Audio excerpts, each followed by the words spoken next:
The Forgotten Village. A small, forgotten village surrounded by rolling green hills and a dense, dark forest in the distance. The houses are simple, made of wood and stone, with a few villagers walking around, looking tired and worried. The ground is cracked and dry, with wilted crops in the fields under a cloudless blue sky. A young boy, around 12 years old, sits on a wooden chair in a cozy, rustic home. He has messy brown hair and is holding an old locket with a picture of his grandmother inside. He looks out the window with a hopeful expression as golden sunlight streams in. Behind him, a kind elderly woman sits knitting and telling a story. The boy stands at the edge of a vast, dark forest with a small bag slung over his shoulder. The trees are tall and imposing, their twisted branches forming a shadowy canopy.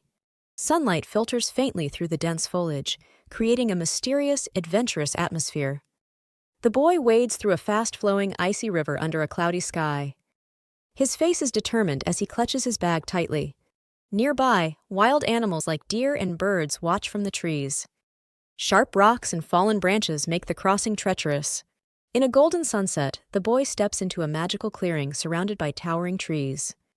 In the center is the Tree of Wishes, a majestic tree with silver bark that shimmers like metal.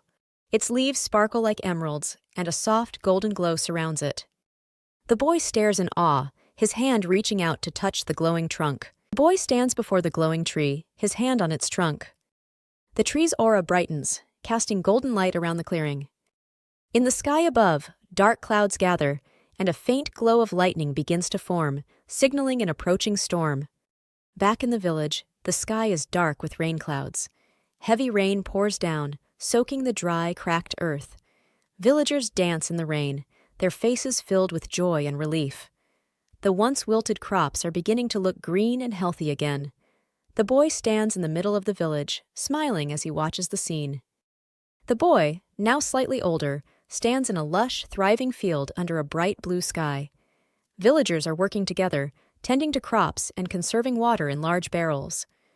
The boy holds a map of the village and points to a water-saving plan, while others listen attentively. Everyone is smiling and hopeful.